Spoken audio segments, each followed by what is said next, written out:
Moving on to our next incident, it has something to do with the infamous Unit 731. Now, a lot of Germany's war crimes were pretty well publicized, prime example being the Holocaust and how they treated Jews, but the Japanese really should be the one getting most of the attention with a lot of their war crimes, and Unit 731 is the textbook example. Well, Unit 731 had a branch in Singapore, dubbed OKA 9420. Now, its main purpose was thankfully not to conduct human experiments, but we actually don't know that, so they might have conducted human experiments. We don't know. But what they did do was they cultivated disease-ridden fleas to be spread into other countries, and other horrors such as dysentery, smallpox, cholera, and anthrax. Yeah, so in other words, they were responsible for biological warfare. So I don't know if that's any better. According to a researcher by the name of Lim Xiaobin, the process would go something like this. The fats would be fed until they were extremely plump, and once they were extremely plump, a diseased bacteria would be injected into them. Once they died, millions upon millions of fleas would be unleashed upon them, and they would feast on the rat's carcass. And once they did feast, they would inevitably catch the virus, and the Japanese would then pocket them for later use. The Japanese would later use these fleas in their invasion of China, and noting that 5 grams of fleas could kill up to 600 people, and 10,000 rats could yield up to 10 kilograms of fleas. So yeah, it's pretty serious. Those things could pack a serious punch. According to the Straits Times in 1940, records show that the bubonic plague killed up to 3,000 people in the Jilin province. I am butchering that 100%. And 9,000 people in the Zhejiang province in October that same year.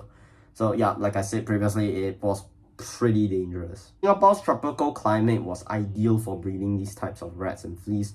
So that's why Singapore and I guess and I think a bit of Malaya was also chose to be the base of operation. But Singapore and Malaya lacked the right amount of rats, so they did have to import them from Japan in airplanes.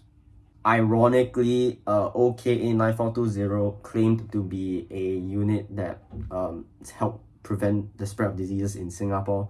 And hell, maybe it was the case, since I couldn't really find anything that directly stated that Singapore was a main target in testing out the biowarfare.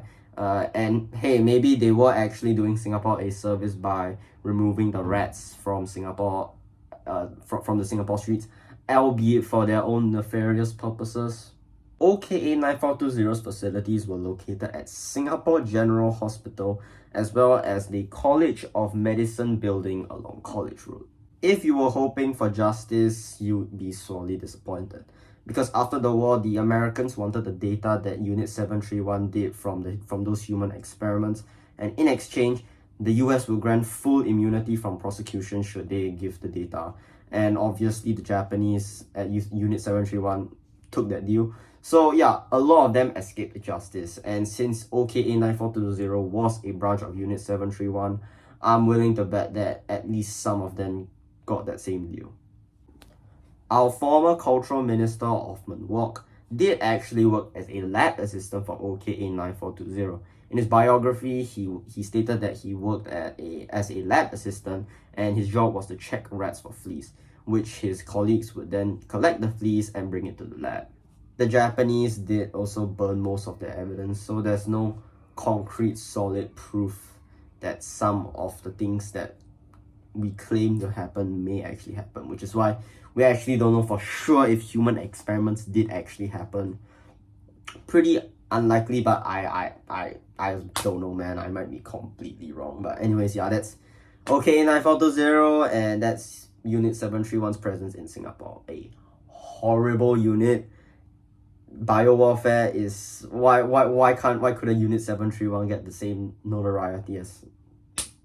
Yeah, okay, moving on.